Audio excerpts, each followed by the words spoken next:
This is Ivan Kavanagh, director of The Canal and Sun, and you're listening to the Horror Squad podcast.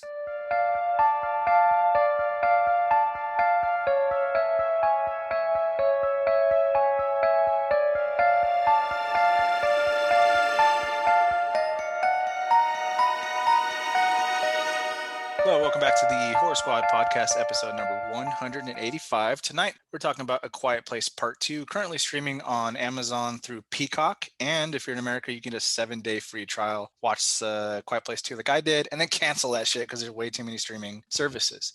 Wow. I'm one of your co-hosts, Todd. We have Steve, looking radiant. Sam, looking radiant. Steve, sorry, I already did Steve. Joe, looking rugged, like you just chopped some wood. Yes. Sam, we have a special guest after this? We do. No, she froze. She froze. It froze. Boys and girl, how are we doing? Stay tuned to the end because we have a very special interview with John Krasinski. Yeah, Jim himself from The Office. Or actually, what's his character name in this? I don't even remember. Oh, and his name in this is Lee. Lee. It's my middle name. Yeah, that's right. That's right. All I know is after watching, I'm not going to spoil anything, but after watching A Quiet Place 2, we need more John Krasinski in this world. That's all I have learned after Obviously. Did you watch his show on Prime? Oh, yeah. Jack Ryan? No. Is it Jack Ryan? What's it called? Watch it. Yeah, Jack Ryan. Yeah. Jack No, Ryan. no. I've never seen it. I've heard great things about it, though. Season 1 was good. That was a good way to get rid of Jim in your mind, you know? Yeah, because I've still seen, even after 13 hours of Benghazi attack one, I was like, I still seen Jim. And then this, I'm like, okay, Jim's gone. He's beating up terrorists now. He's uppercutting them and stuff. So that was a good little segue into this. I know he's in Quiet Place too, but yeah, that was really good. Briefly, but yeah, he's in here. Yeah, like I really hope he sticks within the genre. I know he's creating a whole Quiet Place universe, but it seems like he's not directing any of the other ones going forward. I don't think he's even really that involved. I think it's the two writers that are doing all that. Okay, so we'll see where he goes from here. I mean, I know I read in an interview recently that he said he'd love to stay like in the horror genre because you can kind of do whatever, like, you know, you can get away with a lot more within the genre. So, you know, we'll see. Well, the rumor is Disney's about to put him in the MCU. So, okay, well, you can never say no to that. I can definitely see him do as an that. actor or director? As an actor. As an MCU? What's that? Marvel. Marvel. As No. Mr. Fantastic. They could get anyone, and I feel like they're all the same. Like, get someone who has no talent for that. And just because they have all the money, it looks so good. It's like, but he has real talent, so let him do. I mean, whatever. It's his life. I don't know, Sam. Steve Rogers is America's ass. Right. So. I don't even know who that is. Oh my God. Captain America. Captain America. Actually, fun fact: John Krasinski was the second choice for Captain America. So yeah, he said he felt stupid. Yeah, that makes second. sense. Yeah, he would have been a good choice too. Yeah. But yeah, we'll see what happens. I mean, He's you know, too classy for it. even if he goes to the MCU, I would love to see him get back into directing at some point because yeah, I was gonna say I could see him act for it. direct like in between kind of acting gigs. You know, just do a little horror film and then want something else. But he also wasn't a horror fan. Like if you listen to his interviews from A Quiet Place 1, they asked him, do you want to be in horror? He said no. The genre didn't interest him at all. But then he made a boatload of money. he liked the script of the first one, and that's why he co-wrote it. And then he's like, okay, well, yeah, it's working out, so let's do it. It's been working out for everyone. I mean, you got Jordan Peele doing. I'm sorry, go ahead. No, I was gonna say, like, Adam Driver, he escaped Disney's clutches. Yeah, because he was in Star Wars, and he's like in random shows jerking off on girls and stuff. Like, so I think it's good. What show was that? Yeah, I think it was from Girls or something like that. He's a boyfriend in that, and he's jerking off on her. But that was pre Star Wars, though. It was pre. Was it? They're probably like, delete this from the internet, please. Adam Driver's super good though. I like him a lot. He was in that movie with what was that one you did with Scarlett Johansson? That was really good. Marriage Story. Yeah. Marriage He's really good in that. And obviously, The Dead Don't Die. I mean, can't forget. Oh God, no. Move along. Hey, some people liked it. I don't. Steve. Yeah, I did. Yeah, Steve. Okay, yeah. Oof. Right. Come on, Steve. No, it was good. But yeah, I mean, comedians are very successful, and we got Jordan Peele just announced Nope, which me and Sam analyzed the poster a little bit because that's all we've gotten off of it. But Any theories based on the poster or anything? I mean, it looks like there's like a circus maybe in the sky or something, or I something don't think to do it's a with circus. aliens. Or I think it's okay, a what do you kite think? tail. A kite? Okay. So I think it's something to do with aliens, but I don't think it's Aliens. circus themed. I think maybe a Killer Clowns. He'll just like stole the Killer Clowns plot, and we're gonna get that. I'm the only one that hates the title. Sorry, go ahead, see. Yeah, I was gonna say, isn't that kind of like the Ben Franklin thing where he flew a kite into a cloud for electricity? That's what it reminded me Okay. of. Oh. The title, I mean, I think it's like It's cute. funny, like cute. Yeah, I mean, for a horror movie, I don't know. I mean, maybe it's gonna be a horror comedy though. Like he hasn't really grasped that yet, so maybe he's going like a different direction here. But we shall see. He's not known for his big titles though, so Yeah. I mean, who knows? It's I'm sure we'll get used to it. It's one of those things when you hear it the first time, you're like, okay, that's a little weird, but Yeah. we'll get used Like to it. Halloween Kills and Halloween Ends. Like now I'm just like, whatever. Right. Like Whatever. Yeah, got over it. Wow. Hey, can we talk about how dog shit the Scream animatronic is from Spirit? Do you see that? Yeah. So Sam showed it to me originally, and I was like, I don't look that bad, but like I haven't analyzed it enough. Look at to the little trailer completely they do shit on the it. website, and you're like, Okay. oh boy. The hands all like looks like wire brushes. It's terrible. Well, I'm gonna get the shorty one. The shorty looks that one looks great. Mhm. That one looks really, really cool. I'll still wait to see it like in store. But I don't know, because like the Sam one looked great like online, and then when I started in store, it looked just as cool. So I'm hoping shorty will be the same. Yeah. Isn't it exciting to see that banner come up every year? Like I get so excited just by the prospect of Oh yeah. of seeing that banner, and I can't wait. It's Mhm. just There's that's usually like the first sign that Halloween's coming. Oh yeah, definitely. There's gonna be two in our town this year, so we're gonna explore. Sam was saying we should do we've driven by like 5 of them, like within like the 3 like surrounding towns. So we were talking about like hitting them all in one day and seeing. It's like weird because like every spirit has something different too. Like like last year I picked up those like horror snow globes. Those like mini horror snow globes. I don't know if you guys grabbed any of them, but I like went to like 3 different spirits and found like all the different characters like from all the 3 different ones. So yeah, I'm excited. Yeah, for sure. All right, you guys ready to get into some questions? Let's do it. Do All right, it. you can ask us this question on social media at the Horror Squad Podcast or on our Discord, which is this week they have been busy on the Discord. I opened a mess hall, which is a food topic room, and holy shit, it was like nonstop that entire night. Just notification after notification. People love talking about food, and they talk a lot about horror. There's a lot of going on, so join our Discord. It's a really good time there. All great people, like every single one of them. So our first question is from Calum. Hey squad, so The Silence of the Lamb was on the other night, and while the movie is amazing, of course, and has so many memorable moments, the introduction of Hannibal Lecter always sends chills down my spine because of how subtle it is. So my first question is, what is your favorite or least favorite intro scene to an iconic horror character? Ooh, great question. Speaking of Silence question. of the Lambs, 90s horror movie. 90s horror Ooh, next forgot week, about right? that one. That's what we're doing. Yes, so you have like a few days left to send us your list if you Mhm. want to just participate. So it's your top 10 favorite I'm excited movies for that from, one. horror movies of the 90s. Yeah, it's like I don't know where everyone's gonna go with it, so it's not as obvious as the 2000s and the 2010s for Mhm. me. So I'm curious what you guys. I got So- Steve's number 1 pick, 100%. What's that? You do? I do, yeah. What do you want think? to spoil it? No, you can say it. I Oh, won't. okay. Don't Night of the Living react. Dead. Night of the Living Dead remake. for sure. Yeah. We'll see. and then Scream for Sam and maybe not Sam. Maybe Sam's a faculty or something like that, or the Craft. Craft's 90s, right? Mm-hmm. And then Joe's definitely Scream. No, he was talking about that his wasn't gonna be Scream. I'm like, Really? what? I can What? guarantee you it is not going to be Scream. Oh, okay. I will Oh, I guarantee know you on it. that. It's gonna be Blair Witch. Oh, I forgot about. Yeah, damn it! Why did I pick Scream? We'll see. We'll see. There's a lot of good ones out there. A lot of sleepers.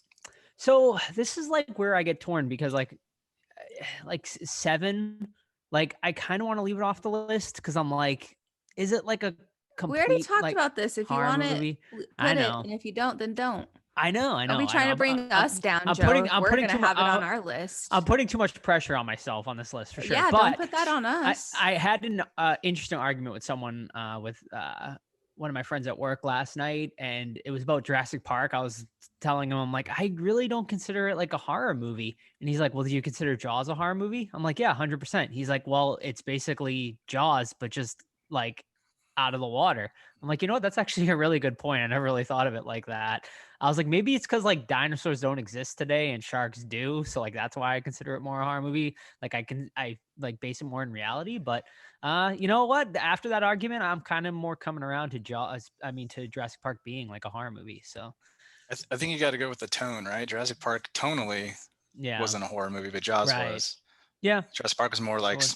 science adventure kind of thingy going on. There's a lot of real horror like in Mhm. Jurassic Park. Yeah, you know, there is. So I could definitely see the argument. I will say this. It's going to be on my honorable mention Mhm. for the 90s episode. So I'll tell you right now.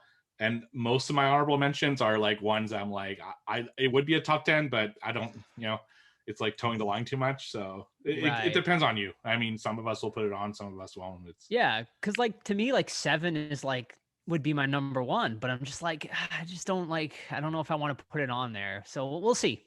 So It'll be but, it would be your number 1, but you don't know if you want to put it on your list at all. That makes no sense. well, because like I just like it's like toes the line as being like a straight up horror movie. You know what I mean? Like, and I'm just like, do I really want to put like 7 as my number 1, where like maybe like more straight up horror movies should be on there rather, instead. So it might just make an honorable mention for me Honorable rather mention, than yeah. Hmm. So it's a Good tough points, it's a yeah. tough one. Yeah. Well, all right, look on the back bright to the side question. of things. No one really cares about your opinion. So Exactly. Yeah. Just Thank you. joking. I really like the intro to Scream, if that counts. I know what he's talking about. Definitely. I know what he's talking about though, like that angle where it's like panning and he's just standing there, super creepy. Mhm. That kind of reminds me of a shot in the first Star Wars movie too, which is obviously not horror, but Obi-Wan's walking around through the Death Star and then he just comes around a corner and Darth Vader's waiting for his ass. That's a good Mhm. shot. But yeah, the entire first scene, the Scream is just awesome. So I'll go with Mhm. Scream. Mhm. I mean, the intro, you can't go wrong with the intro to Michael Myers, obviously. I mean, you get that opening scene, it's child Michael Myers, but even Mhm. like later, you get a couple of intros to Michael Myers. You get an intro to child Michael Myers, an intro to adult Michael Myers that's in that movie. But that opening scene with the POV shot of him like murdering his sister there, it's a great start and really like introduces you to like the craziness of that character. I don't really remember too much about Silence of the Lambs. Like, I feel like we just watched it not too long ago. We did. I think we watched it like last year, I thought. But it's one that just doesn't stick in my brain. So when you guys are talking about that scene, I don't even know what you're talking about. Which scene? About when Hannibal is introduced, right? Or am I Oh, guys- thinking- it's a great scene, yeah, with him and Yeah. Jodie Foster there. You'll down at the remember- cell. Yeah, it's You'll remember great. when she leaves and the guy jerks off and throws it at her. Throws the jizz oh, on her. yeah. That scene, Yeah. yeah. That's so I hated that scene. Yeah. I think I talked about that on the podcast. You did. You did. To answer his question though, Freddy Krueger, I really like that first scene in Nightmare on Elm Street where you see Tina and all that stuff. So I really like the intro Yeah. of Freddy Krueger. That's great. And like the first time you watch that, it's like you don't know yet like who he is. So he's literally just like a specter. Right. Yeah, it's really interesting. All right. So he goes on to say, second, with the Olympics underway, if you had to send characters, let's say 3 to 5 from horror, good or bad, to compete against the other squad members, who would they be? So like are we doing like a 1v1, like a track race, like Sam versus Yeah, I guess. Like- Let's just do one each, I guess. okay. Ooh. All right. I'm gonna do Todd versus Ash for sure. And the event would be like maybe like some sort of hunting thing, maybe like arrow shooting, like archery. Todd versus Ash in archery, or like some shooting, maybe because like Ash Ooh. got the shotgun or something. I like so that. I'll do that. Then I would do Sam versus. Ooh, this is a tough one for Sam. Sam versus. Sarah Michelle Gellar Ooh. in I Know You Last Right now. Summer. There you go. I know what you Whatever last that summer. contest was, I don't remember. Oh, the beauty Swimsuit. pageant. Swimsuit category. Oh, all right, there you go. And then Steve versus. I like how much thought you're putting into this. I really am. I really am. Steve versus Candyman in a hot dog eating contest. Wow. What the fuck? I don't know what you're trying to say, Joe, but like. Oh shit. I was gonna say Rick from Part 4 would be good for like martial arts in the Olympics. Oh yeah, The that's dojo true. and all this. Yeah. You guys have anything to add, or moving on? Yeah, I'm gonna do Todd against Jason at the shot Ooh. put. Is it shot put or shot pool? Shot Shot put. Can we have a swimming Shot put. competition, Jason? You like swimming, Todd? No, but he's. He's, Fred ba- said he's bad at afraid of the swimming. water, so yeah. And then I'm gonna do Steve and Captain Spaulding at the little ice. Curling, Yeah. Curling. Oh yeah, Canadian. It is a Canadian national sport, right? right? Well, it's one of them. Curling. And then Curling's fun, man. Joe. That's addicting to watch. I actually enjoy watching it. is Yeah. fun, Yeah. yeah. Every time it's on for the Winter Olympics, I'm like, holy shit, I'm into this. I guess the ironic thing here is, out of the four, I'm the one who doesn't like watching curling. Probably because you have to live with it. We don't. Yeah. It's, I feel it's probably more on TV, a lot more there than it is here. yeah. If hockey's not on, curling's a pretty good. Yeah. What did you say for me, Sam? I missed it. Nothing. Oh, I thought you said. Oh, did you say something? No, I was going to, but I okay. changed my mind. Okay. All right, Todd, you got anything to add? Nah, I like I those. think we're yeah, those are good. It's a hard question. It is a hard question. All right. And finally, recently, more films are being made with the five senses being the downfall of humanity, like A Quiet Place and Bird Box. So which sense could you survive longest without, and which would lead to your demise? Ooh. I mean, sense of smell, obviously. I think I What? could probably. if that Well, what if you counts. have like a gas leak though? I mean, yeah, then you'd Taste. be in trouble. You don't But I need feel like taste. I feel like I could live. Yeah, taste would be a good one too. Yeah, I mean, I think taste the would. worst one would be eyesight, right? You can't see anything. Yes. Yeah, that would be mine. That's like there's no way. I think I would just curl up into a ball and be too afraid to move. Mhm. Yeah. You could probably live a long time with like the sense of touch too, I guess, because like at least you can see like what you're like touching and stuff. So I feel like you could probably live a long time with that too. But if you have to pick someone up, I mean, you'd be like, oh, I can't. The- You the- should probably the just keep thing with- dropping. If you have them. to stop a wound from bleeding. That's true. Yeah, the thing with touch is you can get hurt and not know it. Yeah.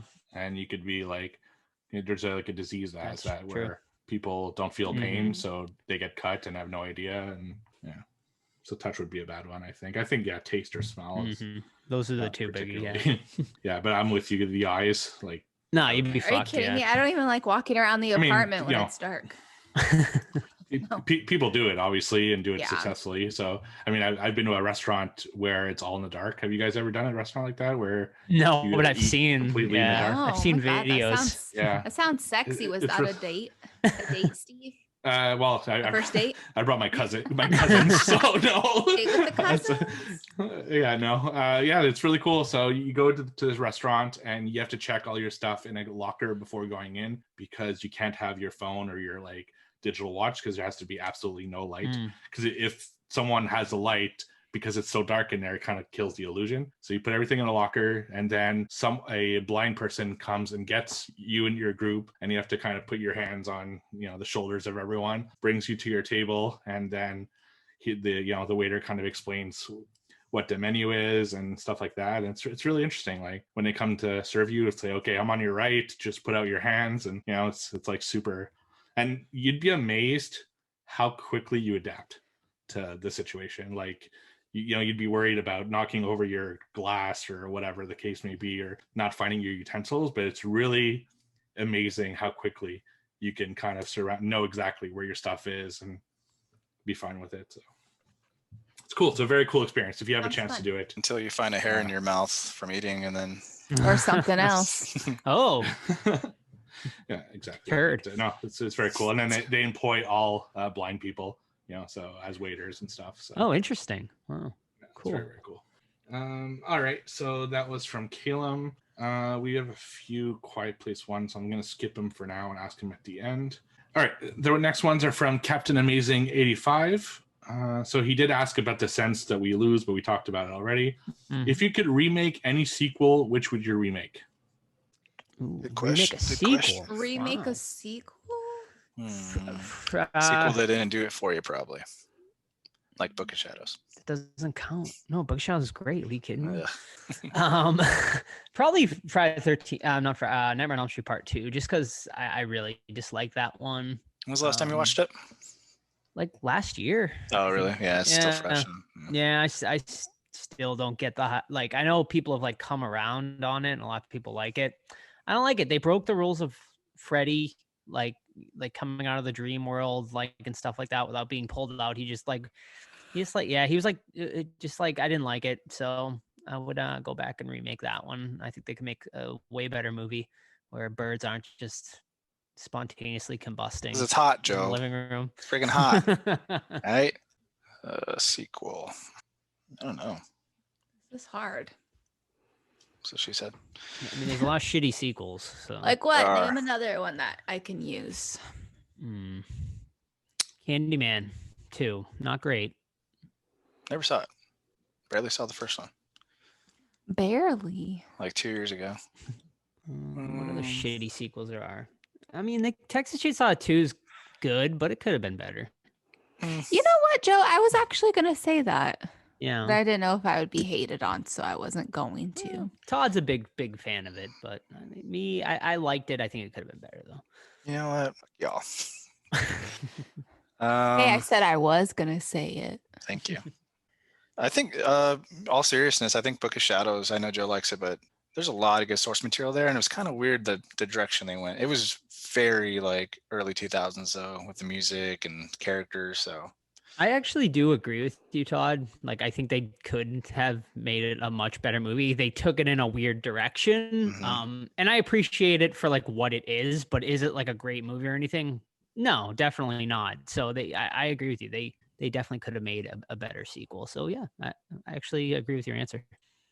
I agree with that too. I think it's Vindication. one of the worst sequels of like a really good film.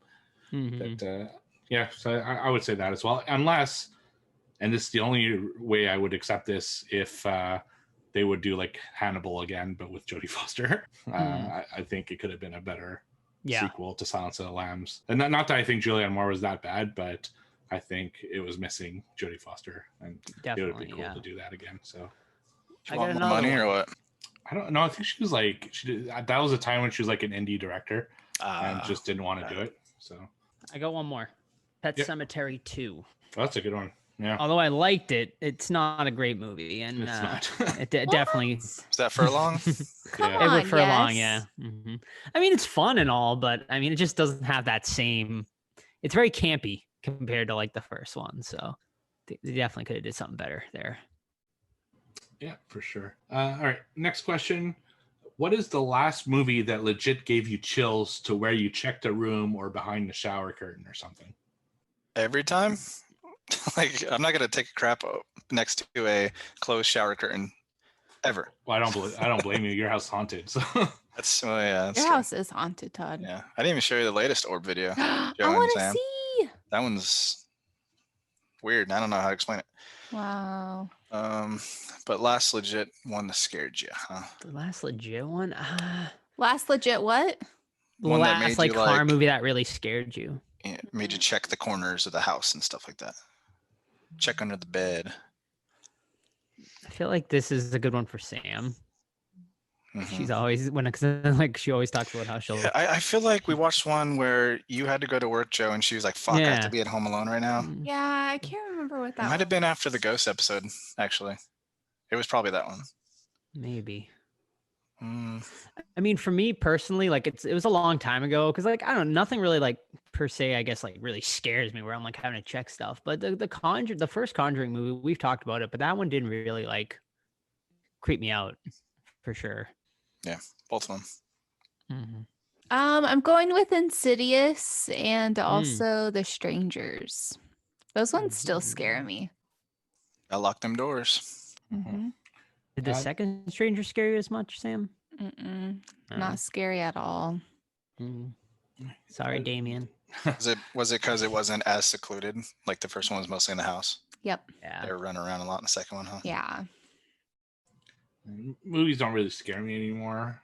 I don't check, the shower curtain because, I'm not that Never? afraid of. Well, now they know.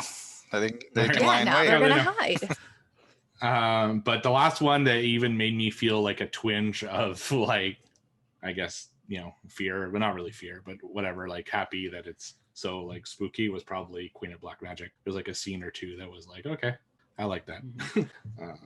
It's not even. And that's No, go ahead.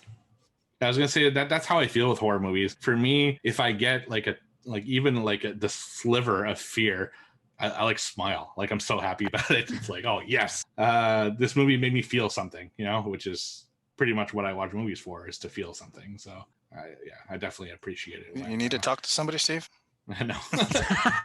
You can watch other movies and make you feel something too, Yeah, well, each movie has their own purpose. I was gonna say though, it's not even like horror movies that creep me out nowadays. It's like when we watch like some true crime documentaries or like stuff based in reality. That's the shit that can creep me out. Or like when I watch stuff on like exorcisms on YouTube and stuff, and they play the audio clips, like that shit creeps me out way more nowadays than actual movies. And honestly, I creep myself out more than I do like movies. Like sometimes like if it's like late at night and Sam's like sleeping and like I'm coming out to get a drink of water or something, sometimes I'll be like think in my head like, what if like Reagan, like my life-size Reagan just like came to life right now and just like stuck her hand out or something. I was like, that'd be so fucking creepy. And then like I'll be drinking the water, looking over at her, like imagining her come to life, and that freaks me out way more.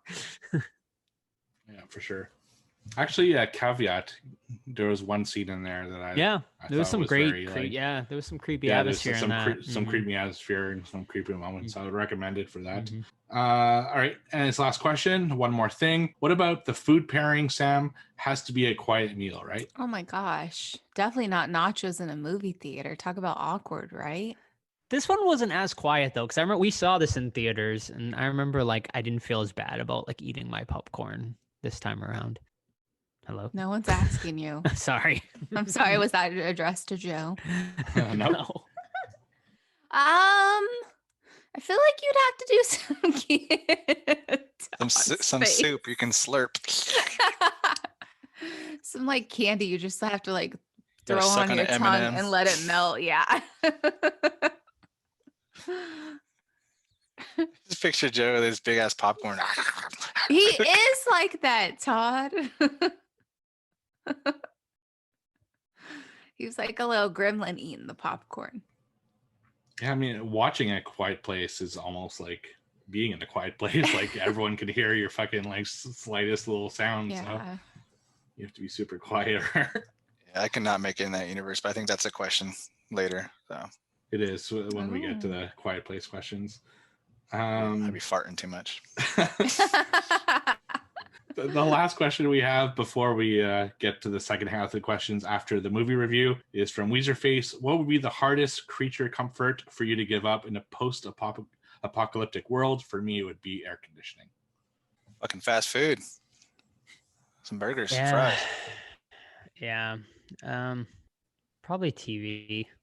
I like my entertainment. And it's just not having your phone, would be like Yeah. such a lifestyle switch. I'll tell you what would be the worst though. Not Don't having the Horror Squad podcast Aw. every Friday, 4 a.m. release. Set your alarms. Set your DVR. Set your TiVo. Maybe not having a car. Yeah. Yeah, that would suck for sure. For me, I'd say probably my phone, because that's how I communicate with everyone. I don't have anyone nearby really that I talk to, so it's without it, it'd be a pretty boring existence. Mm-hmm. I would think. Definitely. Yeah, like I'm not. I've said it once. I'll say it again. I would legit probably kill myself. Like if we got into an apocalyptic thing, it's like, what's the point of living? Like honestly, like Walking Dead world, this world. Like, what do you do? I mean, you're just surviving. Like, there's no like quality of life there. I mean, that's how I feel personally, and we can get into it later in the episode. But yeah. All right, so that's all the questions for now. We will have some at the end of the show after we review the film. And now a word from our deadly sponsor. Everyone thinks because you're a zombie, you don't know good coffee. Well, they're wrong. There's only one brew that gets my seal of approval. Deadly Grounds coffee is my guilty pleasure. The aroma is so intoxicating. It brings all of my neighbors out of the woodwork. Deadly Grounds coffee. Coffee to die for and zombie approved. It's good to get a little deadly. Use the front door! Oh, they're so disgusting. What watched? Who's been watching things? Anybody? Sam, have you watched anything? I haven't been watching anything, Todd, but I started Did you off listen to? season. Oh, you did. Yeah, I only got in a few pages. I'm not done yet. What about your own backyard? Where are you at? I know you were. I'm listening. done. What do you Okay, think? so I'm done with I'm that. done too. Oh, But I was talking to my friend Michelle because we were talking about it because I kept bugging her to finish the 2 recent episodes. And she talked about how they found all that footage on Paul's computer of where he was like raping girls while they were yeah. passed out. And I'm like, I listened to it like 3 times. How did I miss that? Oh, So I actually want to listen to it again. Yeah, he was a serial rapist, man, and he's violent, and he just skated through life. And his dad had a lot to pay or a lot to play that part or whatever. But that Yeah. last episode I was like, wow, like. And we were also talking Terrible. about like, too bad it couldn't have been a thing of where they didn't put Paul Flores's face on a billboard and just say, do you know anything about this guy? Have you had some kind of bad experience? Because they only I saw don't think you can do that. No, you couldn't do it. Yeah. But I would pass out flyers. I'd be like, do you know who this is? Yeah, I mean, But obviously, it's just Paul- at that time, no one knew the Yeah, connection. it's true. I Steve, think if have you that happened started- now, it'd be different So different. because people get put yeah. on blast pretty fast. But I obviously Paul did something, but I Yeah. hate his dad more, because his dad is like an enabler, doesn't respect the victim's like that's the most heartbreaking thing is how Mhm. just like nonchalant they are about her parents suffering, and they're just like fuck Yeah. her and tearing down flyers, have nothing to do with you. It's just like it's terrible. Yeah. And we were talking about like, was it a thing of where he drugged her at the party and then caught up with her like when she was slowly passing out? And did he take her home and something happened to where like she accidentally died? Like, did she fall and hit her head? Did she just stop breathing because of whatever she was given? And then it's like, if that's the case, why couldn't have they have just done the right thing? It's just like they kept rolling with each bad decision and just dug Yeah. themselves deeper and deeper. I think it was accidental, Yeah. death wise, but then again, the fact that they found human blood, then like how'd she get blood? Like they cut her up, like Maybe I don't after, know, man. yeah. Fuck. But yeah, I'm glad justice is being served finally. So Mm-hmm. Yep. Let's Steve, have you hope. started listening to it yet? Yeah, Oh, you're waiting until road trip. road trip. Mhm. All right. Well, to liven things up a little bit, I watched Jeepers Creepers with my 12-year-old, and she really liked it. That movie is like I haven't watched it in a while. That movie's really good for like 3/4. Like It's scary, until they get Todd. it is. I don't like the psychic stuff. I think it kind of goes off the rails at that point. But like the first stuff, like the creeper where he's just staring at him when they drive by dumping bodies. That shit's freaky, man. I cannot. Did your daughter cry in fear? No. What? No, she didn't think it was scary, but then I had to check like the closet and stuff. Oh, But no, that movie's freaking good. It's really good. And then like Justin Long is extremely likable and like everything, and he's great in this. I forget the actress's name, but she's great too.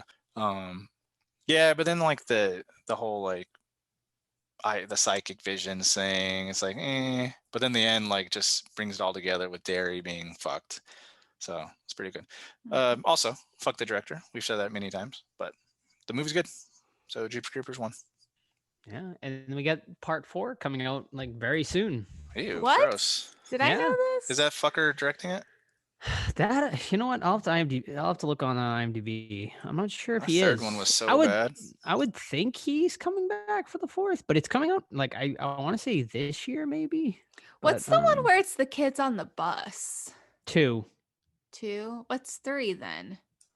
3 Three's is oh man, 3's really terrible. bad. It was like it was like straight to sci-fi. Mhm. That's right, And they're I at, like they're remember. stuck. They're like at a farmhouse or something, I think. Oh, or yes, something like yes, that. yep. I can't remember, but it was pretty bad. Yeah.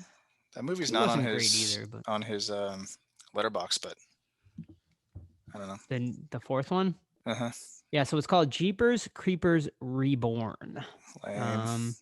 Let's see. Director, actually, no. Director, they have credited as Timo Varensolo.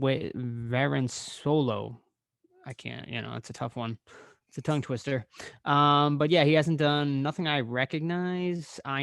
Most known for Iron Sky, if you've ever heard of that movie. Oh, I watched that. Okay, It's a sci-fi Nazi movie.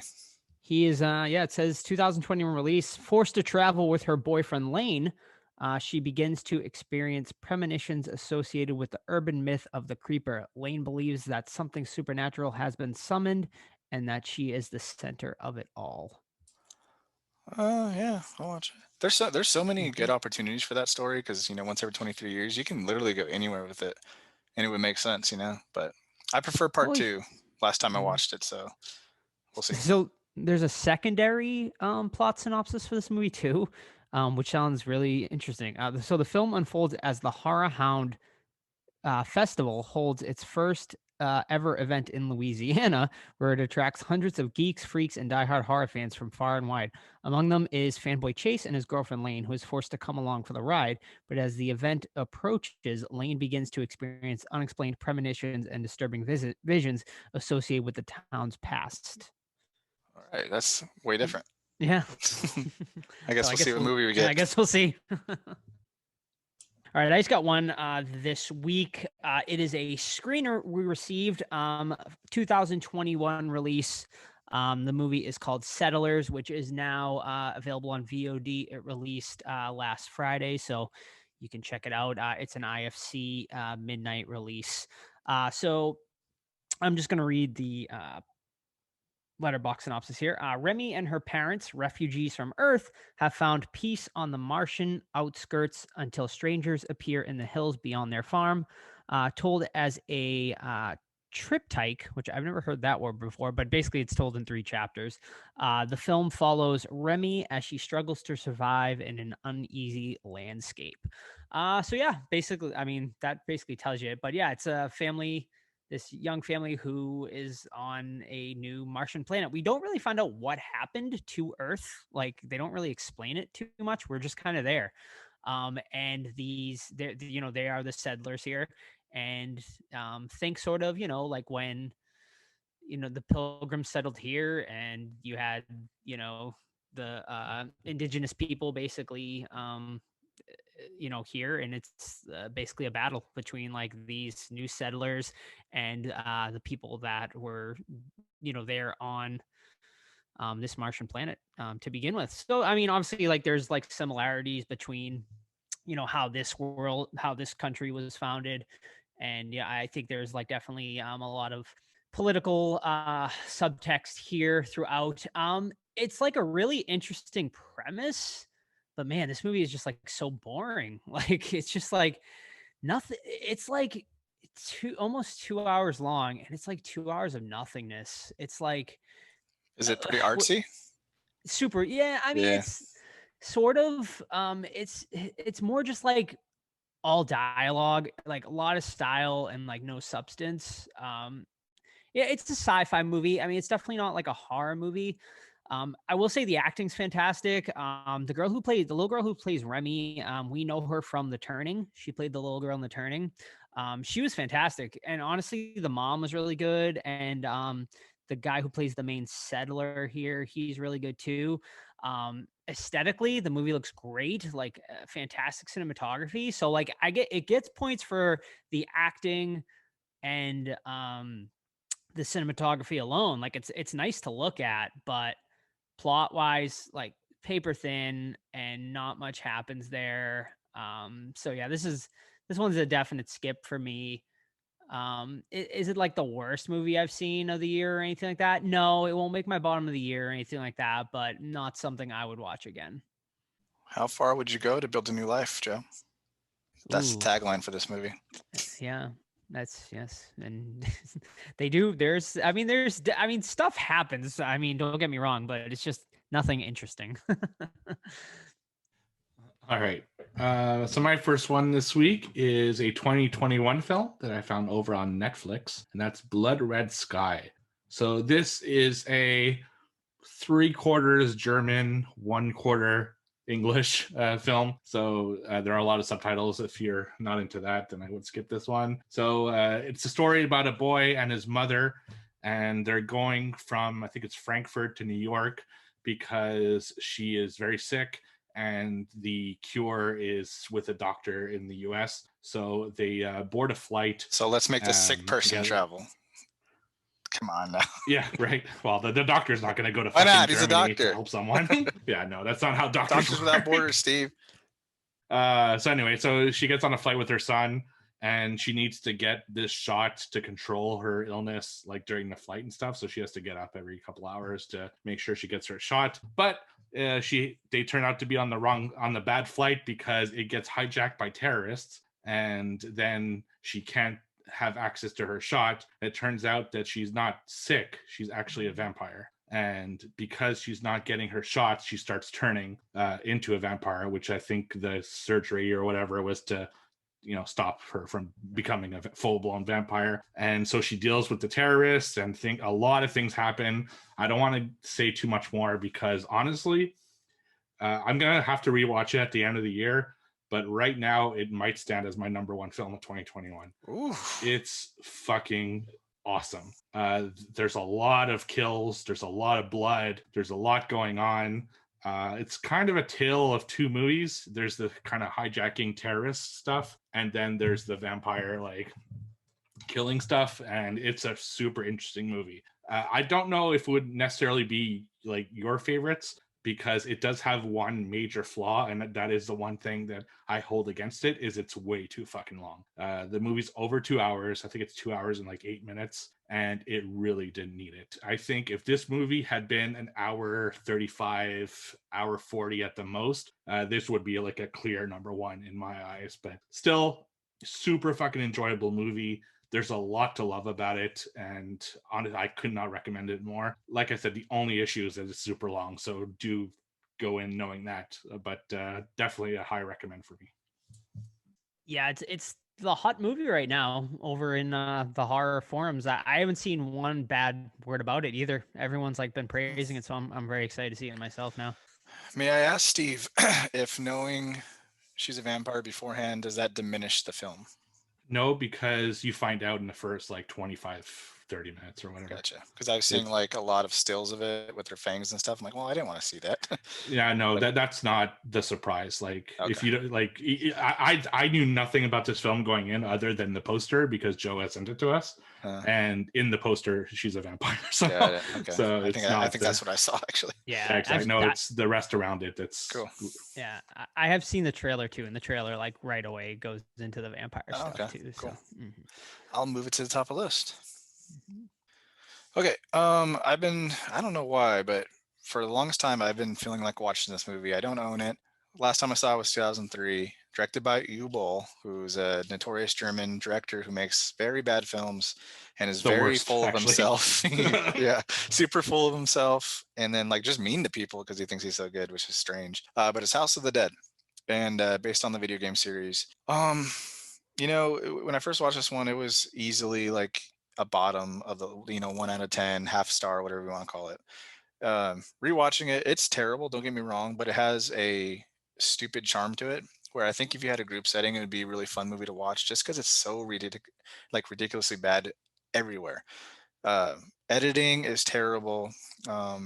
You have like transition scenes that are video game shots. So to go from a different scene, they use like a zombie walking across the screen or something stupid like that.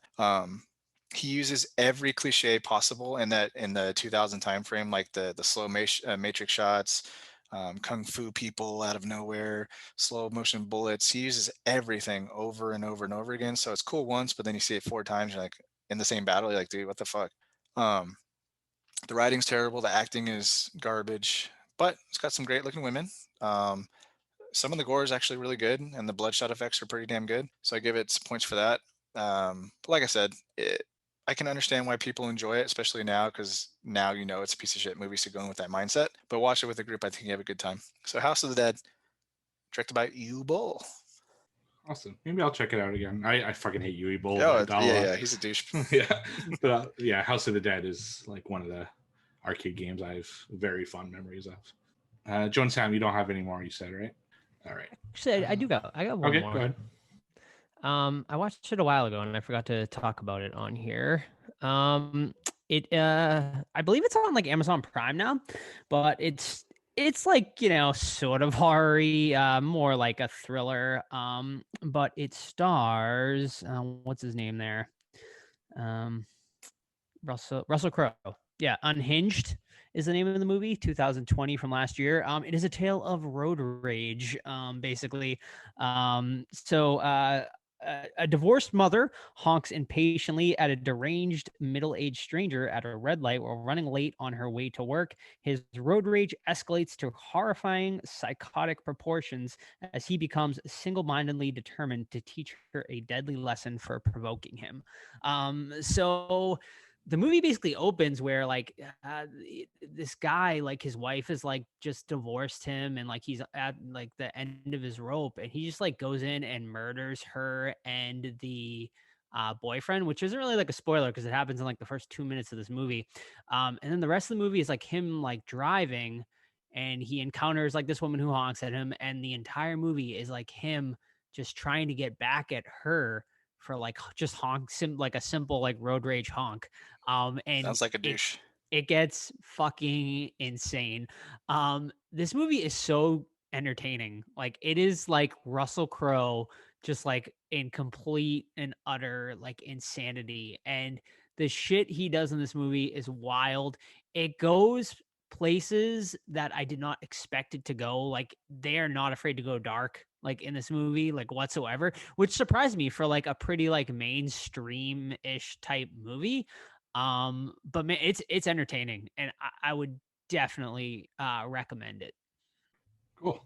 Sweet.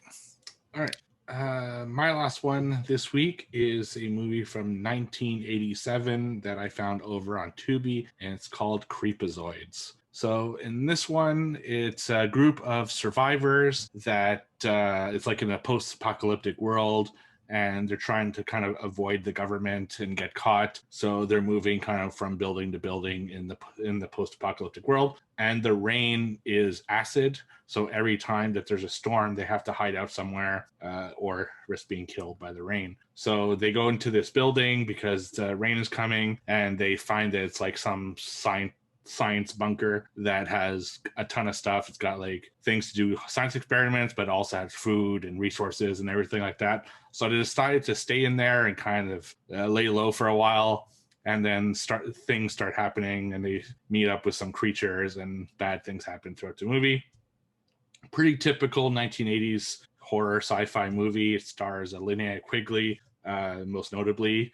And it's funny because she was actually supposed to play the other character in the film, which I forget what her name is, but the other character didn't want to do nudity because, of course, the Quigley character does get nudity, so they switched roles so Linnea could do the nudity. But that other girl a year later became like a hardcore porn star. So I don't know what changed in that year, but I always thought that was an interesting fact.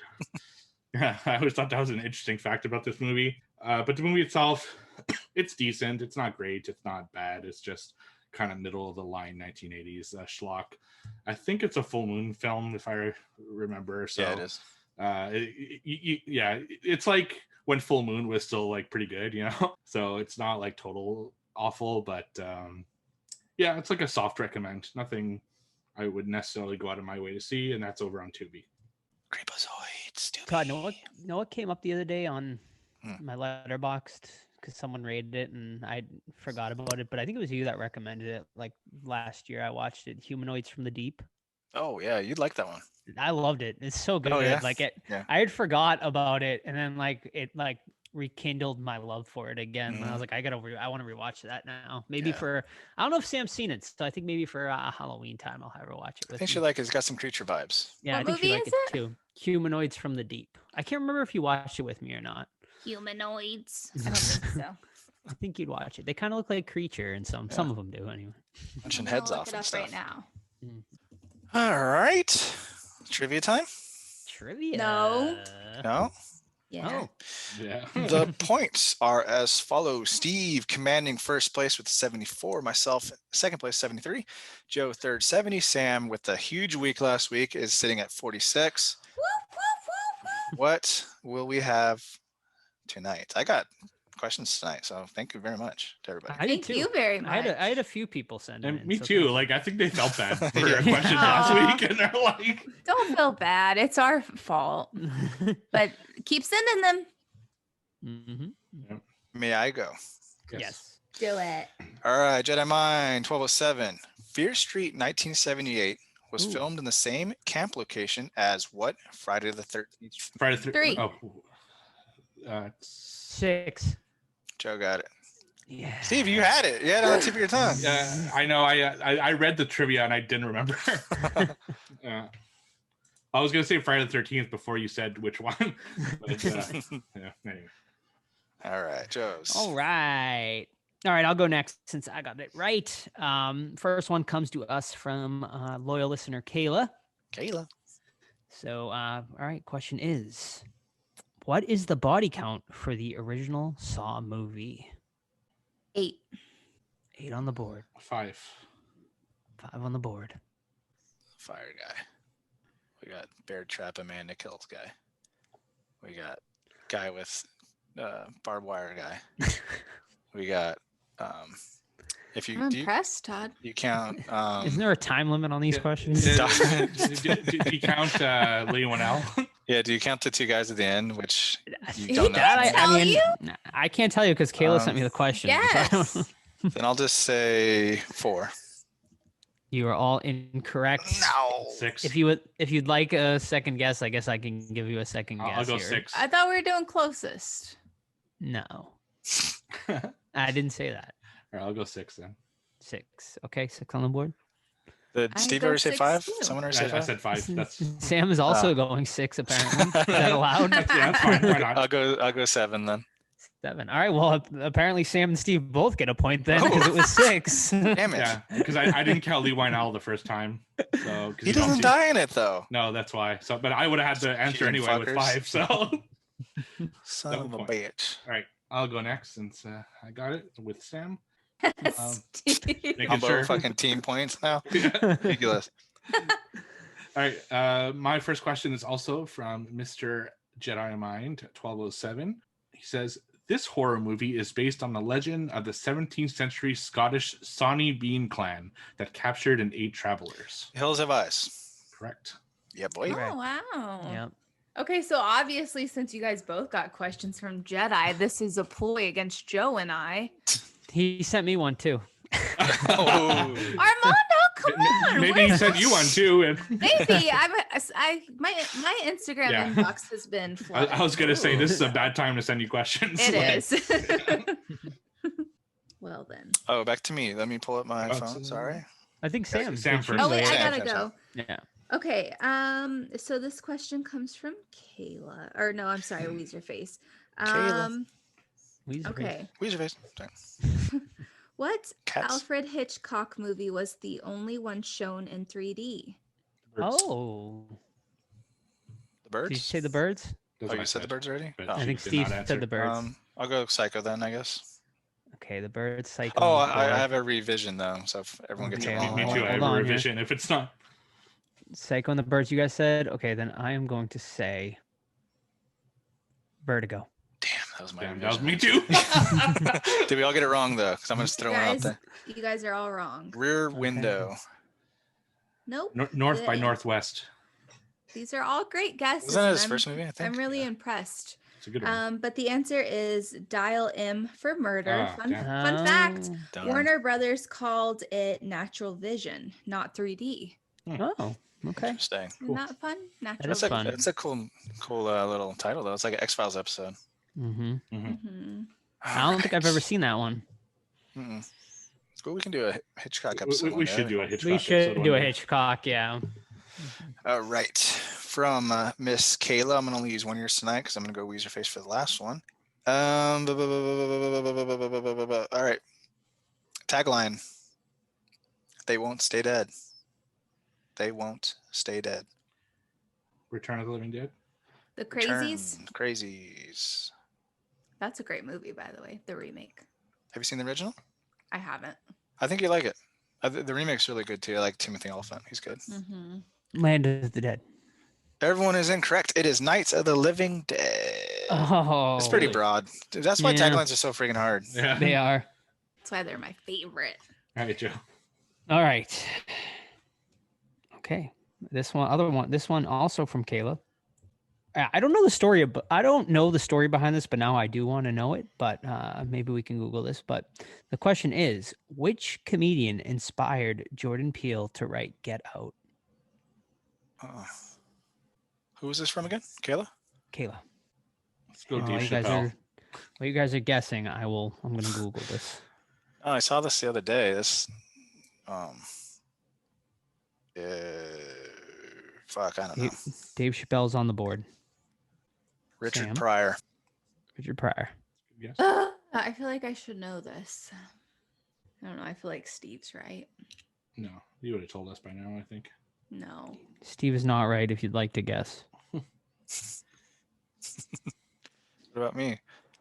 No, Todd. Keegan. That's too In- obvious. That'd be hilarious if that was true. Incorrect. The correct answer is Eddie Murphy. God, Joe, I was literally gonna guess Eddie Murphy.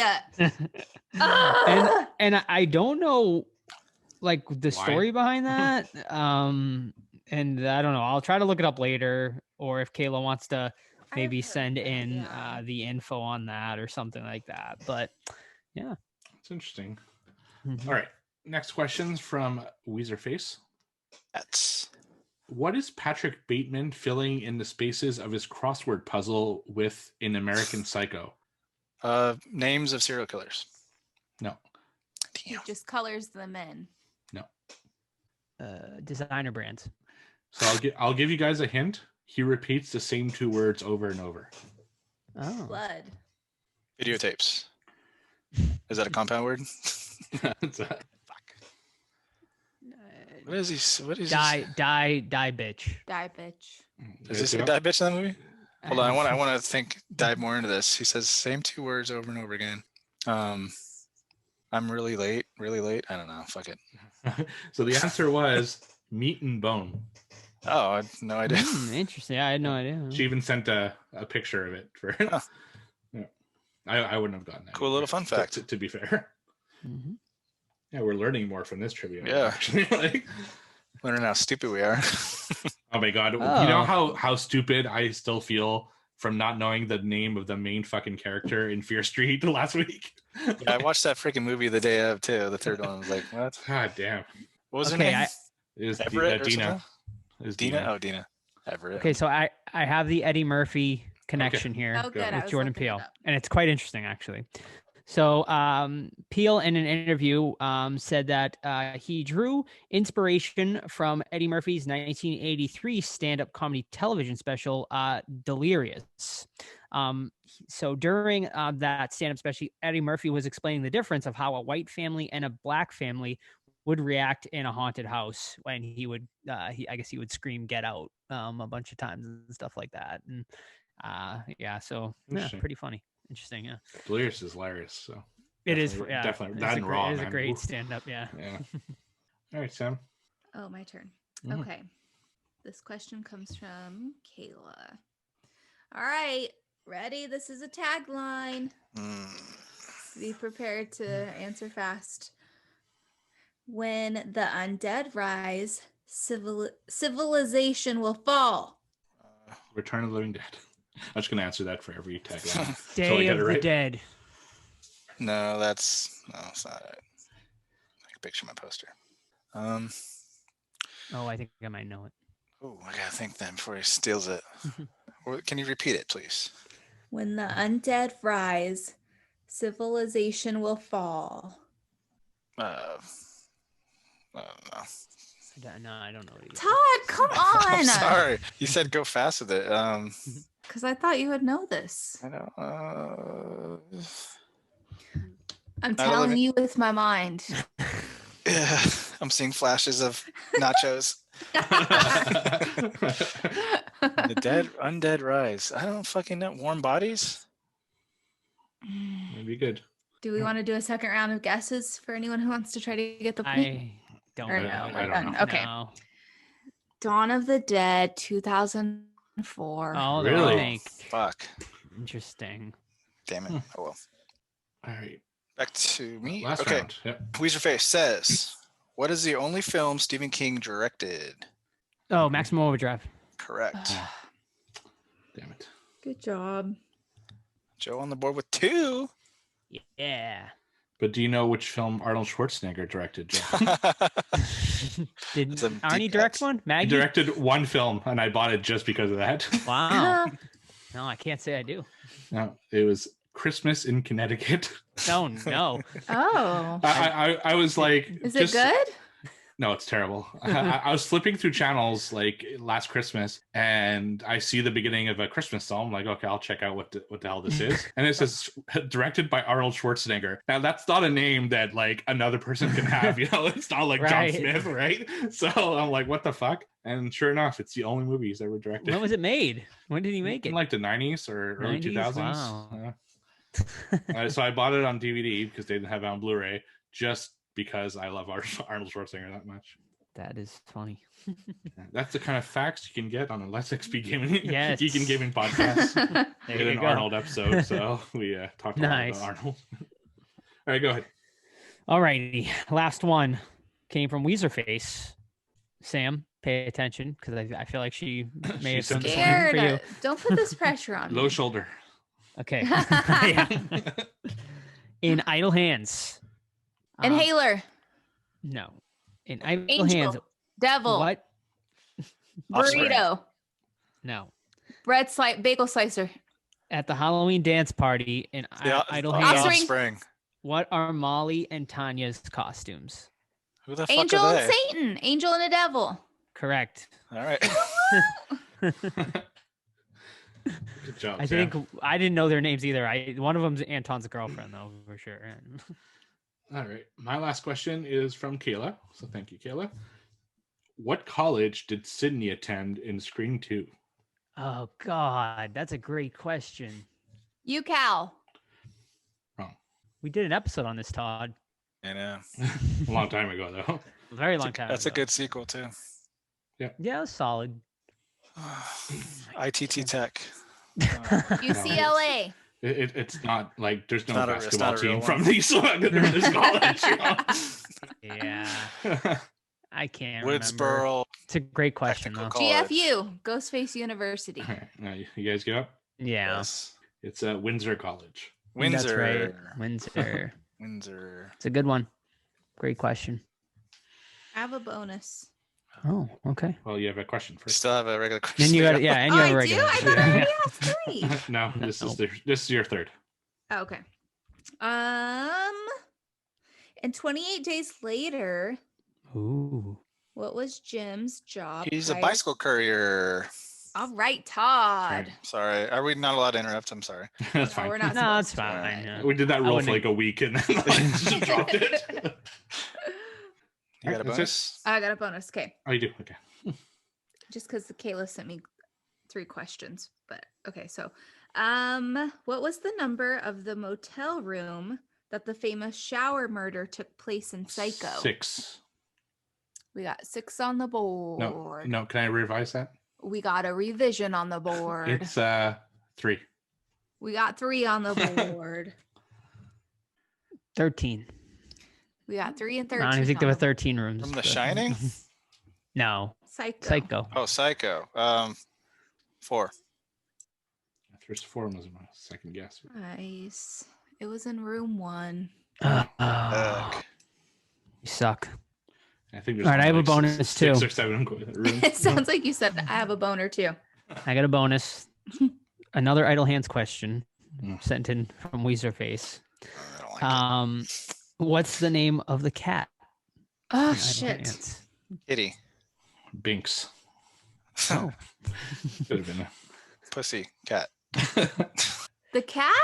yeah. I don't even remember the cat. I Is it don't remember Anton's the cat either. I remember the dog. Gestapo.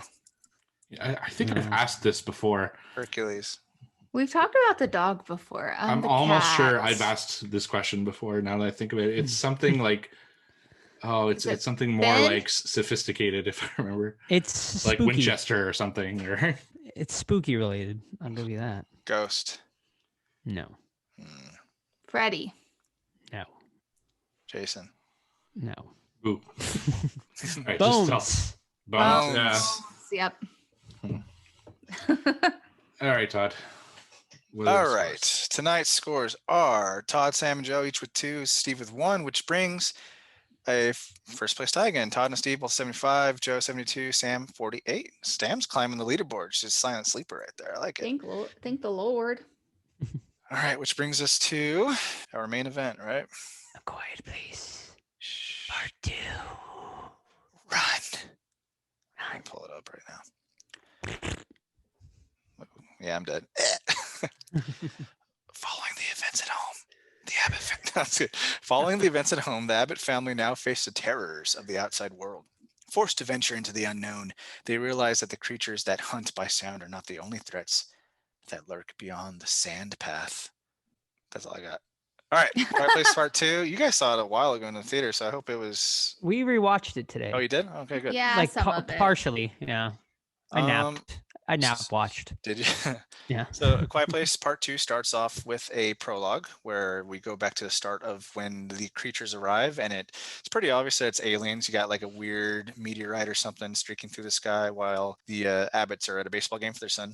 So it goes from there where the family and all the other townspeople try to run for safety, and the aliens attack or the monsters attack. So we see the first minutes of the apocalypse. Fast forward, and we are right where we left off from part 1, where the mom just slayed a beast, and she grabs her family and goes towards another lit beacon of fire to try to find one of the survivor groups that dad and family was keeping in touch with by lighting flames on top of their seed factory, whatever the hell it was called. Grain silo. There you go. So, yeah, I'll just leave it at that, I guess. So, Joe looks like he wants to talk. Hi. So yeah, I mean, I loved the first A Quiet Place. It was my number one of that year, for sure. So I was very, very excited. It was definitely probably one of my most anticipated movies of last year. And then the pandemic hit. Actually, this was actually the first movie that got delayed because of the pandemic. Fun fact, because it was supposed to come out on my birthday, March 20th, 2020, and we had planned to go and everything. And then the pandemic hit and we didn't go. So I was very excited and we had to wait an extra year for this one. And overall, for a sequel, I really enjoyed it. Now that, I did have some issues with it. I don't think it's as good as the first one, for sure. I think it's a bit of a step down, but it's still a very worthy sequel. That opening scene alone is worth the price of admission. It is just probably one of the best openings I've seen in a long time for a horror movie. Just like, puts the foot on the gas and doesn't let up for that, 10 minutes there. And just like even the build up before they get to Earth is really great. And we'll get into it, but like my main issue is it never gets as good as that opening scene. That opening scene is the best part of this movie, and we never hit the heights of it again. And I think we missed John. For me personally, I missed John Krasinski. Like what made that first movie so good was the full family element, and you don't get it in this one. Which I think, and I love Cillian Murphy. I loved the addition of Cillian Murphy in this. He's a great actor, but I missed that full family, dynamic that we had in the first one that we didn't get in this one. With that being said, though, really good movie. Well, Joe, sometimes people don't survive, so you have to go on without them. Joe would have killed himself already, so it doesn't matter. That's true. So it's like, so what's the point in me dating you? Because I can't count on you if the world ends. You're just gonna bail on me, so I might as well I'd bail kill on you now. I'd kill you first. And then Oh I'd my kill word! you. Murder. I'd be fine. I would survive without my phone and live by the river. I'd be fine. In a van down by the river. It'd be All right. peaceful. If you convince me, I guess we'll be okay. Okay, so I wish that I would have watched the first Quiet Place because I remember it being good and really enjoying it, but I just can't think of it off the top of my head right now. So Quiet Place Part 2. So I was looking forward to this. Like usually I don't look at like the trailer or read spoilers or reviews or anything like that. And I agree with Joe, like just the opening of this movie, I love so much. We rewatched it today, and Joe's like, "Do you want to watch it?" I was like, "I really just want to watch the opening of it. That's all I really care about." It's so good. There's also a video that is on YouTube that John Krasinski did. It's called like I don't what is it called? Like it's like I don't know, map on camera or something like that, where he plays like the first opening scene and he does all of these notes on it, talks about like the camera they used, different ways that they had to work with filming like the scene, and it was really interesting. So if you like watching interviews and stuff like that, I highly recommend it. Because he talked about like there's the part where Emily is in the car and the camera kind of like slightly falls and it like zooms in, like it gets thrown kind of to the front of the car. He talked about how that was like the camera kind of broke, but it looked so good on how it appeared on film. They kept it. Anyways, okay, so rewatching it tonight, I liked the character of Emily. I thought she did great. She did fine without John, but just something was missing from this. I don't know what it was. I guess it's a little bit how Joe was saying that it doesn't get as good as the opening part of this movie. And for some reason, I hate that the character of Marcus, the young boy who gets his foot in the bear trap, I hate his character. He is so whiny.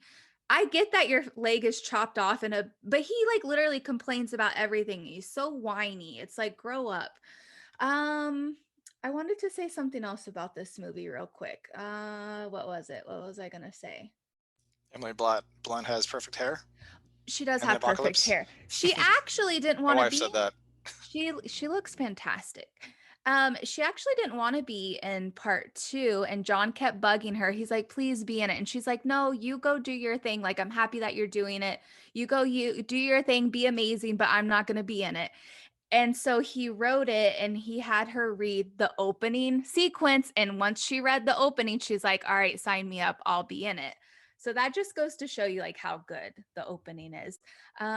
I'm going to stop blabbing because that's all I have to say for now, that the opening's the best part. All right. Yeah, I'm so happy I finally got to see this. I had tickets to opening night for this movie in a double feature between Quiet Place 2, and 2 days before that event, they closed the world down. So I couldn't get to that event. So it was nice a year and a half later to finally fucking see it. I did rewatch the first one right before, and it was also my favorite film of 2018. Just an absolutely fantastic film. And this one, you know, like the first scene, like you guys said, I mean, amazing. Just so fucking cool, fast pace, and teasing us with that John Krasinski like presence was almost a mistake because, like Joe said, I missed him for the rest of the movie, and I realized throughout the movie why I missed him is because the other three characters are idiots without him. Like it's tough to say. Like I'm sure, you know, Emily Blunt, who I love Emily Blunt. I think she's like fantastic, but she just did not have handle on those two kids who are just not listening. And the majority of the events of this film, the majority of them or because of the stupidity of the characters. And that was something that I really didn't like about this film. It's just, they could have avoided the majority of the issues they ran into just by not being idiots and not doing what they were told. Or it's just, and that was kind of the down part of this. There are also really predictable beats I found in this. Like, you kind of, my wife and I were kind of predicting exactly what was going to happen next and what order things were going to happen. And that was kind of, annoying. I would have liked to have been surprised more, I guess, throughout the film. So that was a downer. But when it was good, it was really good. Like, whenever the aliens or whatever we want to call them show up, it was always like a really tense and exciting moment. Whether it be on the train or in that like kind of warehouse area, or the whole like kind of ending island stuff, when they were there, the movie picked up significantly.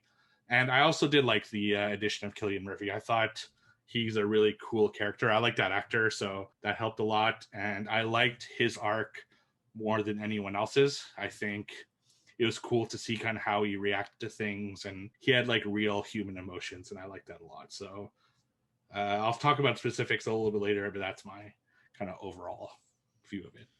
Yeah, my real quick overall agree with every single thing you guys said. I just thought this was too close to the original. In like beats, they didn't. Well, let's just get into the negative things. I didn't like it as much as you guys, I don't think, but they didn't like tackle any new ground here. Like, you gotta explain some stuff. I guess you kind of did in the beginning, but there's no new family stuff. There's no new human world stuff besides the stupid island. The aliens can't swim. Give me a break. But I thought what they should have done was make that opening sequence longer. Not the violence, but the calm parts, and build the relationship between John and Cillian, right? So we care about him when he comes. The only reason we care about him is because we know who he is as an actor and we really like him, right? Otherwise, we'd be like, who the fuck is this guy? Like, let them have a relationship between their kids or whatever. Show that he was at fault because he didn't step up as a friend, because she's kind of said that, but like, well, we don't know how close they were. Like, why are we giving this guy a bad rap? Why does he have to risk his life to go save the daughter, and so on and so on? Because there's not the building, the relationship wasn't built. It was like 3 sentences that they exchanged at the baseball park, and that was it. And then, it didn't really break any new ground for me. And I hated at the end how the pacing was switching between like 3 different groups or 2 different groups, something like that. And it was the same exact thing. Like, it was switch from, okay, the alien's chasing this person, cut to the alien chasing this person, and down the line. So it's like, switch it up or something, or have them in the same spot. But yeah, I just, like I said, didn't feel like it broke any new ground at all from the first one. I find it, Steve made a good point earlier, because like, it is weird how they made Emily Blunt's character so helpless, how is she helpless just because not like helpless, but like she wasn't a strong character, like, and she should have, like, I feel like had she been a strong character, it would have made more sense, because like, her and John like were in this together, and they made her almost like she couldn't continue on without the help of like a man, like she went and like basically was like, went to Cillian. I always call him Cillian Murphy. I'm sorry if his name's Cillian. I always say Cillian usually, but you guys said Cillian, so but anyway, like, it was like her like going to like get like help from him, and she like, why couldn't she go out and save her daughter? Why like, leave? They had everything at that house. The baby, though. I mean, I guess. All right. I suppose she had like a baby to worry about. So it is like, you go sacrifice your life because you see he's just alone. He doesn't think it. He's like you, Joe. Like, he's alone. He has no hope, and so she's like, you go. Like, though. I have 3. Because he was like, I can't help you, and no, I mean before that though.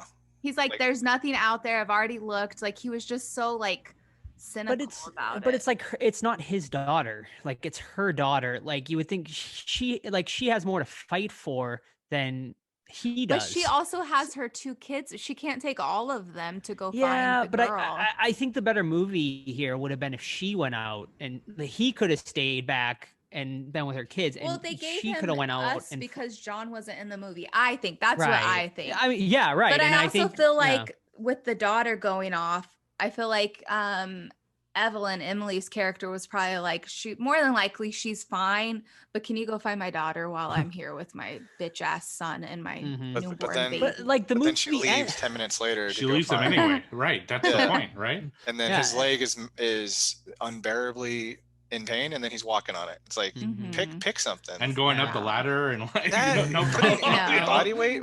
I just got one more point about the whole Emily Blunt thing. Like the first movie ends with her like cocking that shotgun, like where she's supposed to be the badass, and then this movie goes into where she's like just like a weak like character, and I think that was the shotgun at the beginning before, right? But then but then she like reverts back to a weak character. Like I feel like she should have been a strong character. Joe, we can't be here. strong all the time. I just feel like it would have been a better movie had that happened. Definitely. It's more of a nitpick, honestly, than anything. Like, but I feel like it would have been a better writing choice, and I think a lot of that is because Krasinski's character died in the first movie. Had he survived, I agree with you, Sam. Like it would have been Krasinski that would have went out and saved the day, and probably would have been a better movie, honestly. I mean, she did give birth with no medication in a fucking bathtub and with a walking. fucking nail, a fucking knife through her foot. Like right. So go out and save your daughter. She can't take a week off to recover. She didn't even take an hour off. She was up and running. The princess just hanging out. First of all, get the people some shoes. That is not practical. No, the shoes are too noisy. Killian was wearing shoes, like no problem. Because he's a man. He doesn't know any better. That is so dumb because like if you have to run, you're fucked unless you got sand everywhere. And then it proved that they were fucked because she's walking for like an hour and her feet were all bloody. It's like, wear boots. Or too loud, Todd. Just not flip-flops. You don't need flip-flops, but boots are good. But real quick, I'm sorry, Steve, but I think if you cut Killian out of this movie, it's the same movie. If you just have, like you said, Emily Blunt go on her thing, that's probably the better movie. You know, it'll keep it moving quicker. None of the stuff left at the factory or whatever. You just have her discover the weird assholes and then the island. I think that would be better. And I'm like, I really like that, Joe. Like I'm playing the movie in my head with the characters switched, and it's such a better movie. Like you could have had, the kid come out of that hole somehow with his broken leg and go upstairs and see that his wife is still up there in the bed, and then deal with that situation instead of just, okay, that we're going to either save that for a sequel and never mention it again. What was that about, guys? Seriously, I thought it was going to turn into him being a bad guy somehow. Me too. I thought it'd be like, I don't know, something really bad. Like, yeah, because then it would have been the creep is with the daughter, right? And he would have discovered it and he couldn't tell his mom. That's where I thought they were going with it, but it was just kind of like he left his wife there. But if he had stayed back, they could have dealt with that and had a good exchange of, how he really felt about losing his father wife figure kind of thing. Yeah, father. There's so many things that could have been so much better. You're right. That was the play, and they kind of bungled it by sending him and just having Emily Blunt not really doing anything. She goes to the store and then she doesn't really do much in this movie. It's a shame. Like it's weird that they messed that character so bad. Yeah, I mean, I also think they showed the aliens too much in this one. Like, what's that? I mean, like, I feel like the first one was so good because like they were a little more mysterious, whereas this one they're more in your face. Which, I mean, I understand like you have to like try to ramp it up, I guess more. And when they are on screen, it is great. I don't know. I just felt like the tension wasn't there as much in this one than there was in the first one. But it was good. And I mean, are they aliens, right? Like you see them, like it seems like a meteor came down, like they came down from like that was shown in the first one. I don't know if you remember that. I don't. There's a newspaper so John Krasinski has like a table full of newspaper clippings of the event, and one of them that is shown pretty prominently is that a comet falls into Mexico with the aliens, and that's where they came from. So yeah, they're definitely. How did they show up fucking 10 minutes later, though? In wherever he is. That doesn't make sense, and that's yeah. And then like they're still making newspapers because these things like tore up the town pretty fast. I don't know, whatever. Well, I guess for the alien thing, the comet could have like broken up into pieces, and like little pieces fell in different spots, but the main chunk of it fell in Mexico. Yeah, I mean, did you guys like this village they come across like with all the survivors. And I mean honestly, like I think the best part is when the aliens attacked it like that. I mean, I loved that scene. I was kind of bummed that they didn't attack it more, like, and just had another essentially first scene like again at the end. I like that actor too there. I forget his name. Dimon Hantu. Yes. I love him. Yeah, he's great.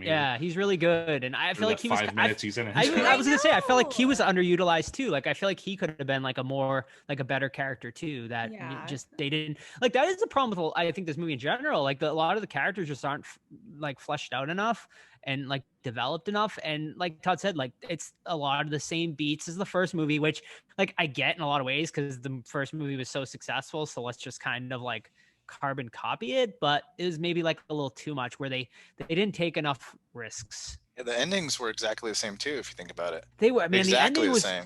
I was like so you leave on a cliffhanger of them figuring out, like we already know sound bothers them, right? You know, and then part 2 ends on the same note. Sound bothers them. Okay, we got that. Like we get it. The ending is one of my biggest problems with this movie, honestly. Because like there's no like climax really here. Like, and it's like right when you think the climax is about to happen, the movie ends. Like, and you're like, oh, okay. It's just kind of like I don't know, like.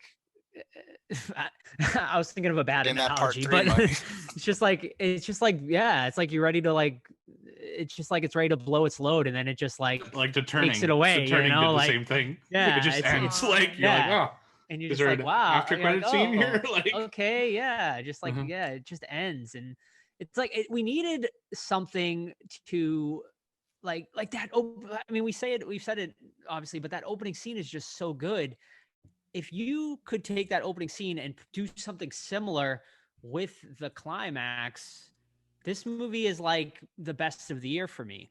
Yeah. But because they don't do that, this is a good movie, and I mean, this year hasn't been great. It's one of the better movies of the year, but will it sit at the top? I'd be surprised if it sits at the top of my list now. But what about the daughter Reagan? I thought she did great. Like, I feel like fantastic. we kind of have a story with her where she kind of continues on Lee's like she takes everything. Legacy. Yeah. I'm taking the shotgun too, Mom. Fuck. No, yeah, she's great. And I hope like, yeah, I mean, I'd be interested to follow her like in the next movie, which it kind of seems like where we're going. Obviously, like the kids like they're the new patriarchy. They're the ones that are going to be taking over and stuff, which is, you know, basically what they were saying at the end of the movie, which was cool. And I like that. And I don't know. It's like, do I care though? Do I want to continue on like seeing the same thing over and over again? Like, it seems like in this third movie, we're getting a totally different from what I read, we're getting like a same universe, but completely different characters. I actually like that angle better. I think we've maybe seen enough with this family. Like we know what's going to happen. So I'd like to see something different now. Yeah, I think it's time to world build at this point and find out what these things are actually about, and you know what they're doing. And you know, there was actually, I think it was me and Todd in the Discord, we're having a debate over whether this would be possible in real life, like when the military had figured this out and like eradicated them. But I suspect that comet had millions of them on them, and it would have destroyed the world. You know, because I mean, you know, I think they're strong. I mean, if zombies can fucking do it in zombie films, I'm sure these super powerful, quick ass creatures can do it too. You know, so my main problem isn't that they couldn't do it. It's that no one thought of this already. They can hear, let's turn it against them. That's like something that would pop into a smart person's mind right away, I would think. You know, yeah, especially maybe they did, but that town doesn't know because they don't have communication on the outside world, right? Yeah, good point. There's that. I think you mentioned it, Steve, earlier about things being like extremely predictable, like in the beginning where she teaches them dive. I'm like, oh, that's coming back. Oh, no kidding. Yeah. Or like when we see the hatch with the towel, I'm like, oh, that's coming back. Someone's gonna fucking get stuck in there. It's like, boy. But yeah, like everything was telegraphed pretty far in advance. So. Yep. All right, you want to answer the questions before we move on? Let me just pull them up here. Yes. I did like the scene in the water though with those creepy people. That was pretty cool.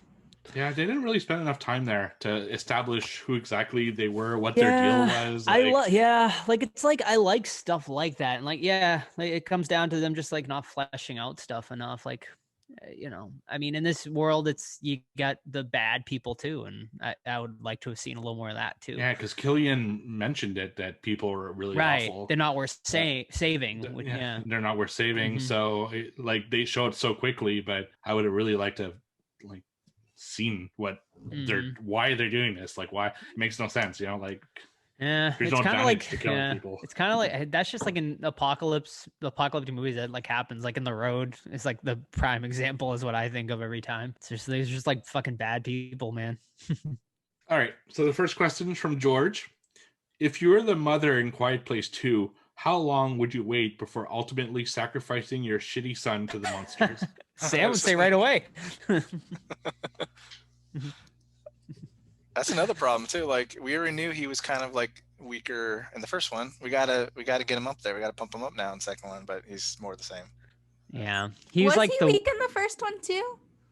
Well, we don't really see him. He's kind of always under Lee's, John Krasinski's wing. He's a weenie. Yeah. First one. He's a weenie because they're gonna go hunting and he kind of freaks out. Actually, did you guys watch? Any of you watch Quiet Place 1 like right before? Or? No. So I watched it right before. And it was a little bit of suspension of disbelief at how old that kid got within a minute. Yeah.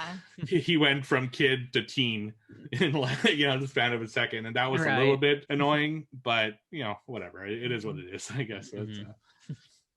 All right. So the next question is from horror fan Ryan. Do you think it would be a good idea to merge this universe with Cloverfield, or do you prefer it stays in its own universe? So the reason for that question, I think, is originally when they wrote A Quiet Place, I think the first one, they were intending it to putting it into the Cloverfield universe.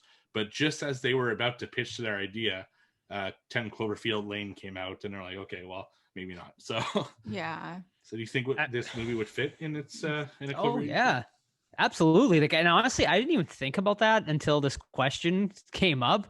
But yeah, I mean, the monsters like definitely are look just like the Cloverfield like monsters, and yeah, this could totally have been like if Krasinski came out and or if honestly, like J.J. Abrams and Krasinski could like come out together and be like, surprise, this is a Cloverfield like universe movie, and everyone's minds would like get blown, and all the nerds at Comic-Con would like faint and stuff like that, and like I would totally be on board with it. So yeah, I think it would yeah, I mean, it makes total sense that this could be part of it. Yeah. So would you prefer it to be, or I don't think I'm indifferent, honestly. I mean, this might not be a great answer. Are you but sure? Yeah, I mean, no, I am. I'm indifferent. I don't think it matters. It doesn't matter to me one way or the other, honestly. I think they'd be cool together in the same universe, but they're fine as a separate too. Okay, but I love Cloverfield though. That's such a yeah. movie. Mm-hmm. 10 Cloverfield Lane's great too. Yep. Very different tone, but still, And then the other one sucked.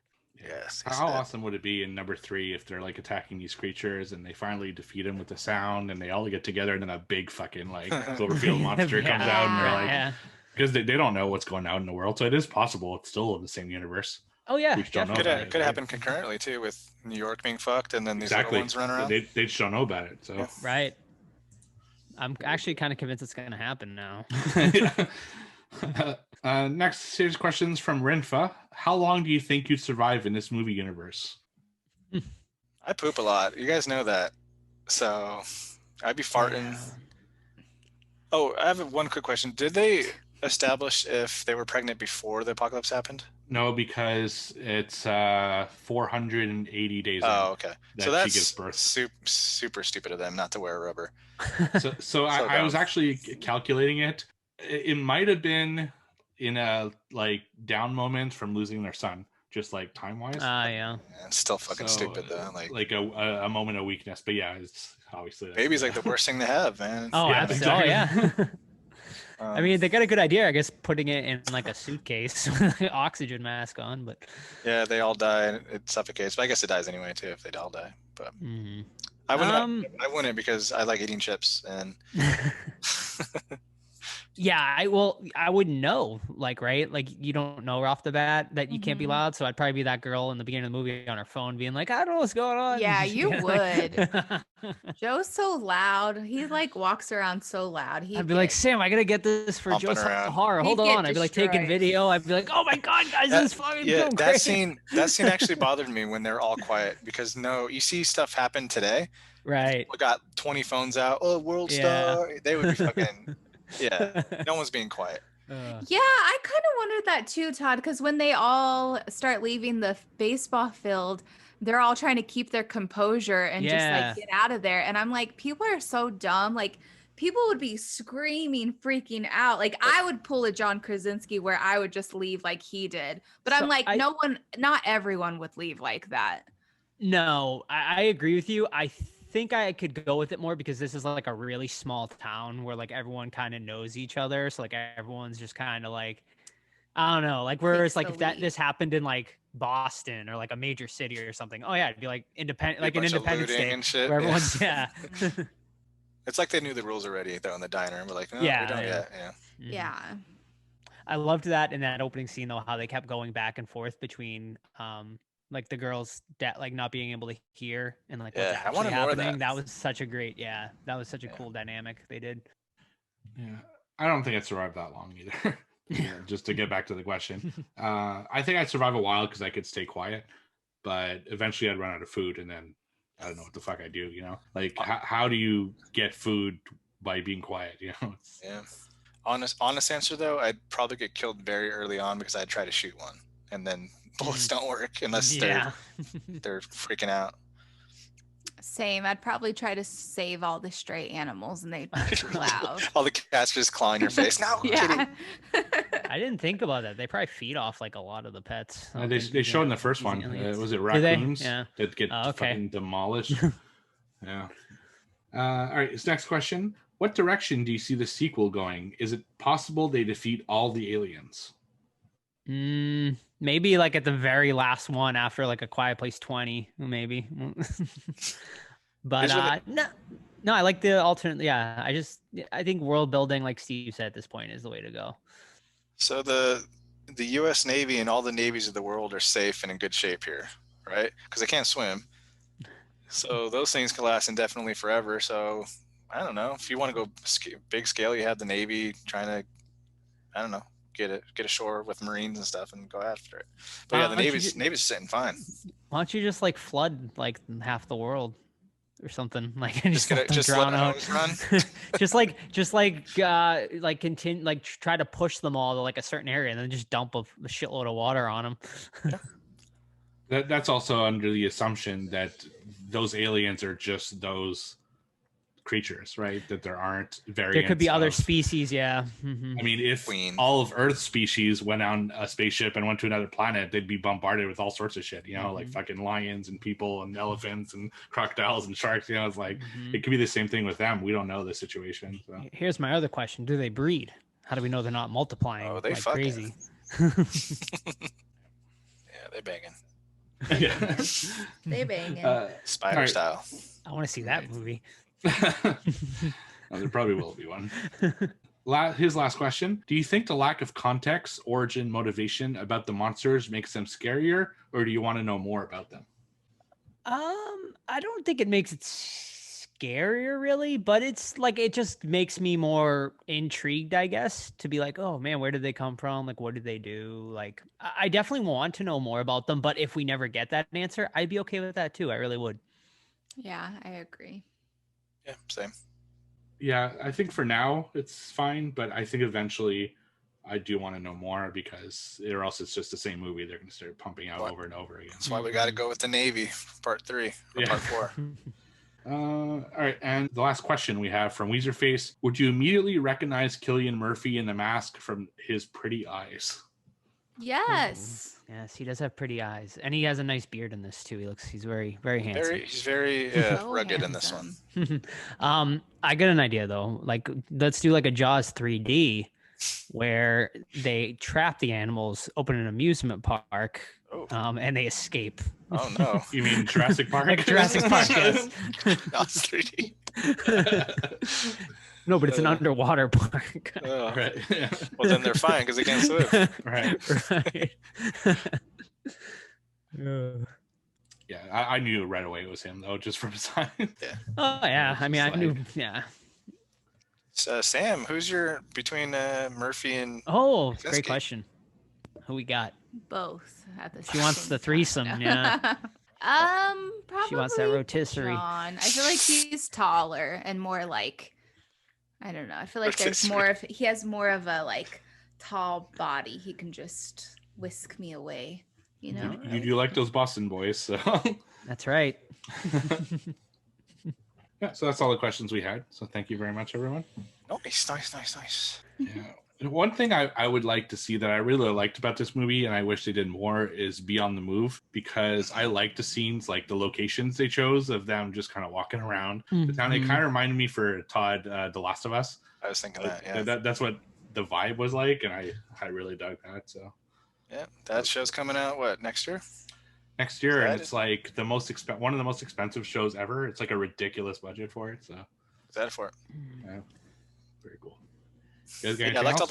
all the dead bodies things were really cool. So definitely wanted more of that. Yeah. All right. Mhm. Oh, I'm done. No, I think we're good. I want to go first. Fuck. Yeah. I'll go first. Yeah, I mean, I've said everything I think I wanted to say.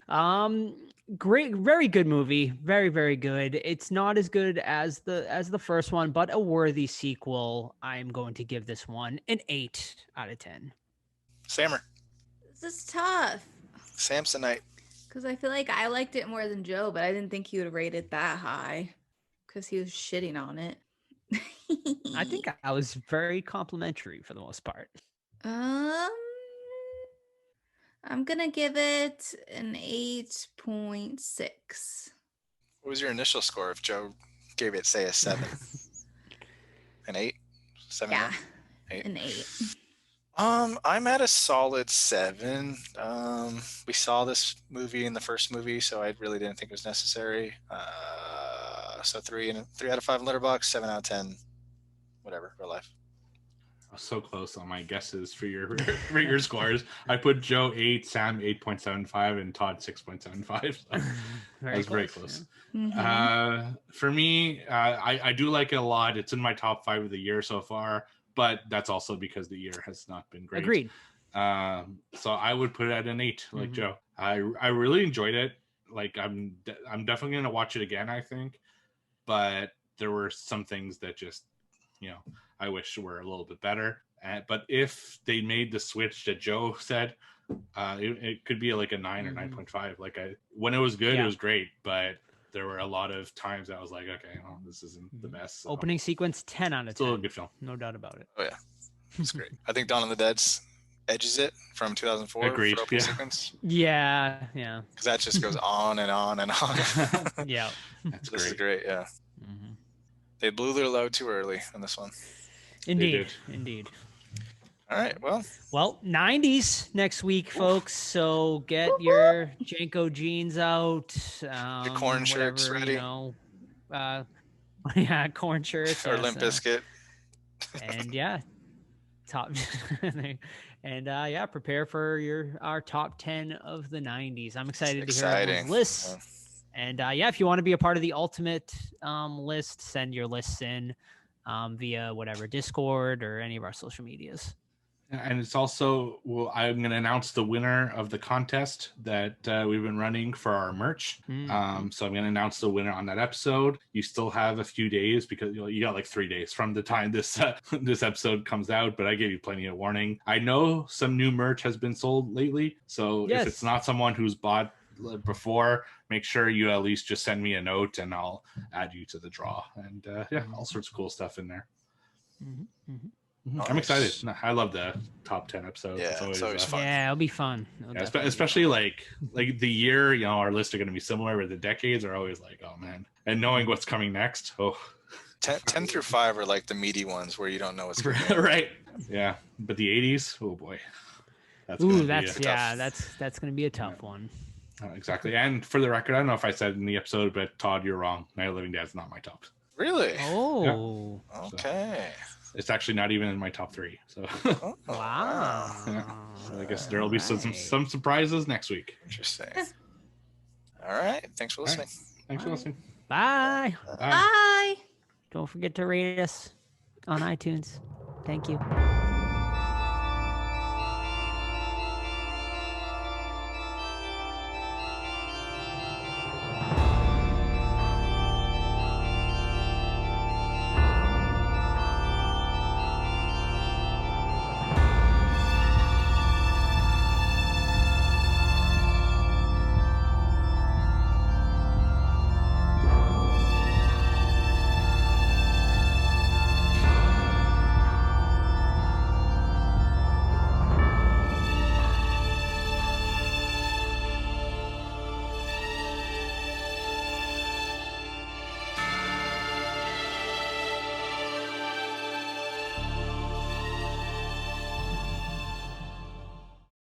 Yesterday, we had a meeting about planets. Well, to be fair, James, Jimothy. To be fair, Jimothy, that sounds weird. Are you okay with being called Jim?